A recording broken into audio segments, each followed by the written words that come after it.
तो बारिश का कहर आपने देखा कि किस तरह से डाइवर्शन बह गया है और अब दूसरे कहर की बार आपको दिखाते हैं कि किस तरह से जान पर आफत बन गई लोगों की और एक शख्स की मृत्यु भी हो गई। रांची के लालपुर इलाके में नाले में बहे शख्स का शव बरामद कर लिया गया है। इस घटना से जहां परिवार का पर दुख का पहाड़ टूट पड़ा है, वहीं नगर निगम पर एक बार फिर गंभीर सवाल उठने लगे हैं।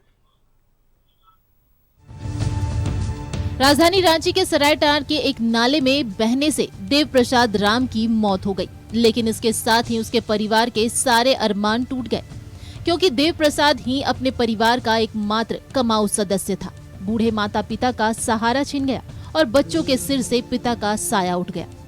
देव प्रसाद ने तीनों बच्चियों को डॉक्टर और इंजीनियर बनाने का सपना देखा था, लेकिन अब ये सपना अधूरा ही रह गया। इकलौते ही थे, क्योंकि उनकी वाइफ है और 3 छोटी बच्चियां हैं। सबसे बड़ी बच्ची का उम्र लगभग 5 से 6 साल के आसपास है और अक्सर बात होते समय वो बोलते थे कि हम मेहनत तो कर ही रहे हैं, हमारी बच्चियों को हम कुछ पढ़ा के ढंग से उनका जीवन यापन के लिए उनको नौकरी या डॉक्टर बनाएंगे या कुछ भी।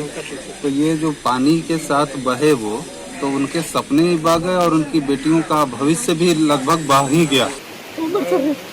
28-30। शादी वादी क्या था? शादी हुआ था क्या? बच्चा है सर, 3 बेटी है उसका सर, इसका बड़ा भाई। आप लोग अभी कहाँ से आ रहे? खोजने गए थे उधर? हम सर हर फूल आदमी लगाए हुए हैं। मृतक वेंडर मार्केट के जरिए अपने परिवार का भरण पोषण करता था, लेकिन फिलहाल ये सहारा छिन गया है। मृतक के दोस्त इस हादसे के लिए अतिक्रमण को जिम्मेवार मान रहे हैं। दोस्तों और भाइयों का मानना है कि अतिक्रमण के कारण नदियों में उफान आ जाता है और ऐसी दुर्घटनाएं हो जाती हैं। छोटा इतना दीवार टाइप का दिया हुआ है, उसी को अगर ऊंचा कर देने से आने वाला दिन में कोई हादसा नहीं होगा। नहीं तो उस जगह से आन जान में मतलब हजारों आदमी आना जाना कर रहा है, बच्चा है, बूढ़ा है, सभी कोई है। किसी के साथ में भी ये दोबारा हादसा हो सकता है, तो उसको थोड़ा सा उसको ध्यान दिया जाए।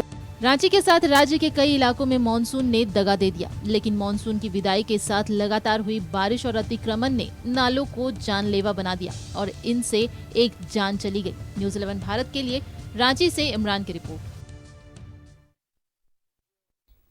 सहयोगी इमरान हमारे साथ लाइव जुड़े हुए हैं। इमरान का रुख करते हैं। इमरान, आफत की बारिश बरस रही है और आज से कुछ साल पहले हिंदपीढ़ी के नाले में एक बच्ची बह गई थी, फलक या मुस्कान उसका नाम था, मैं नाम भूल रहा हूं, अगर मैं गलत हूं तो मुझे करेक्ट कर दीजिएगा।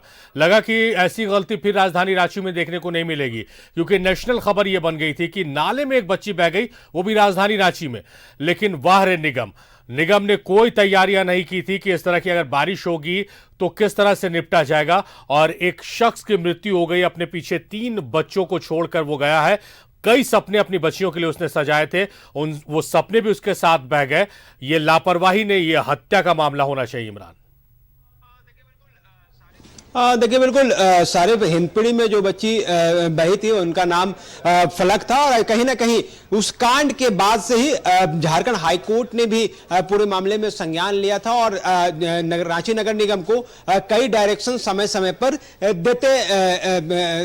दिया गया है। लेकिन इसके बावजूद रांची नगर निगम का जो कार्यशैली है उस पर सुधार नहीं होता। हम लोगों ने पिछले दिनों जब बारिश हो रही थी, 2 दिन से लगातार रांची सहित झारखंड भर में बारिश हो रही है, तो इसमें बारिश की अलग अलग तस्वीरों को दिखाया। राजधानी रांची में अगर कोई व्यक्ति नाले में बह करके उसकी मृत्यु हो रही है तो कहीं ना कहीं यह मामला लापरवाही का नहीं बनता है, क्योंकि यह मामला हत्या का बनता है। एक ऐसा परिवार जो उजड़ जाता है उस हादसे के शिकार होकर के, जिसके पीछे उनके परिवार के पालन पोषण की जिम्मेवारी, उन बच्चों की भविष्य की जिम्मेवारी, उन बच्चों के पढ़ाई लिखाई सहित तमाम चीजों की जिम्मेवारी थी। लेकिन आज नाले में बहने की वजह से जो व्यक्ति है देव प्रसाद, उनके देहांत हो गया, उनकी मृत्यु हो गई। इस पूरे मामले में जो पीड़ित पक्ष के लोग हैं उसने पूरी रात अपने जो व्यक्ति नाले में बह गया था उसको खोजने का प्रयास किया है। हालांकि रोशनी दिखते ही, सुबह के किरण जैसे ही उजाले की तरफ बढ़ा, लोग जब दोबारा से नाले पर प्रवेश करके सर्च अभियान चलाया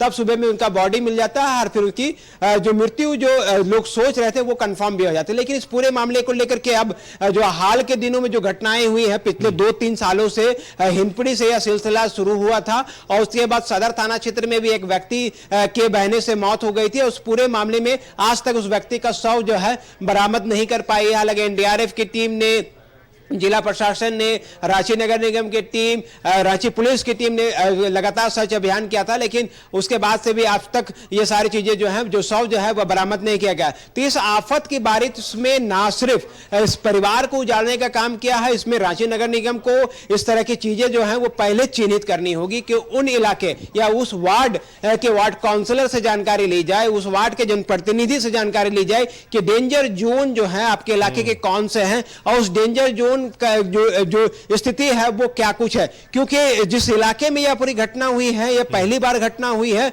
उस इलाके की महिलाओं से भी मैंने बातचीत की थी और उसके बाद से इस घटना से लोग इतने डर गए हैं कि उनका मानना है कि जब भी अब बारिश हो रही है या बारिश होगी, अपने बच्चों को, अपने घर के परिवार के लोगों को उस पुलिया के ऊपर से पार होने नहीं दिया जाएगा, क्योंकि बारिश का बहाव जो था इतना तेज था। हालांकि इस दौरान जब व्यक्ति जैसे ही नीचे गिरा और उसके बाद उसे बचाने की कोशिश भी की गई, लेकिन सफल नहीं हो पाए लोग, क्योंकि पानी का बहाव काफी तेज था। तो ऐसे इलाकों को चिन्हित करना होगा, क्योंकि ऐसे इलाके सिर्फ एक जगह की नहीं है। आप सिर्फ लालपुर इलाके के सुदूरवर्ती इलाके में प्रवेश करने से यह सारी चीजें नहीं दिखेगी। लालपुर के शहरी क्षेत्र में भी आपको इन सारी चीजों को दिखेगी, हिंदपुरी में यह सारी चीजें दिखेगी, आजाद बस्ती में ये इस तरह की चीजें देखने को मिलेंगे।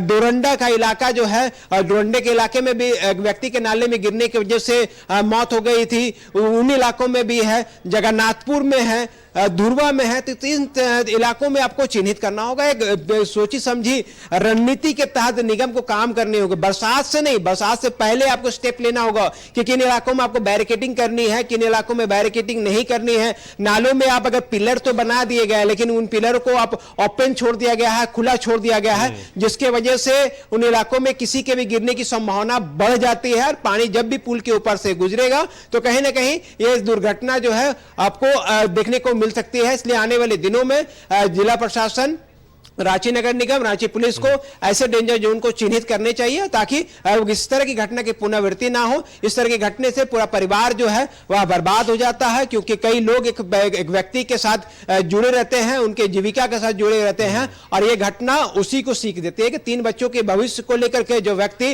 वेंडर मार्केट में अपनी दुकान का संचालन कर रहा था, वो अपने काम को खत्म करने के बाद वह व्यक्ति वापस अपने घर की ओर लौट ही रहा था कि तेजधार पानी के बहाव में बह जाने की वजह से उसकी अचानक मृत्यु हो जाती है। तो परिवार के लोगों ने, आसपास के लोगों ने, दोस्तों ने, रिश्तेदारों ने इस घटना की कड़ी निंदा की है, मांग किया है। लोगों ने जिला प्रशासन से आग्रह किया गया है कि इस तरह की घटना में जब जो व्यक्ति की मृत्यु हुई है उसे कम से कम आर्थिक सहायता के रूप में कुछ पहल की जाए, ताकि उस परिवार के पालन पोषण में मदद मिल सके। क्योंकि वह व्यक्ति जो जिनकी डेथ हुई है, जिनकी मौत हुई है, कोई भरा पूरा परिवार नहीं है, संपन्न परिवार नहीं है, बेहद गरीब और रोजमर्रा के कमाने खाने वाले व्यक्ति में से एक है। तो ऐसे में सारी चीजों को चिन्हित करनी चाहिए, ताकि इस तरह की घटनाओं को पुनरावृत्ति ना हो और पीड़ित परिवार को उचित मुआवजा या फिर दूसरी आर्थिक सहायता की तरफ जिला प्रशासन, रांची नगर निगम को जानी चाहिए।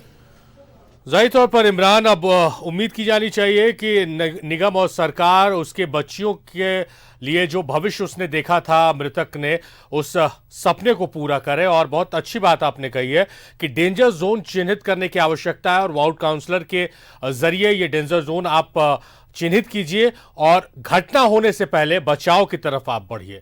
बहुत शुक्रिया इमरान, तमाम बातचीत, तमाम जानकारियों के लिए आपका।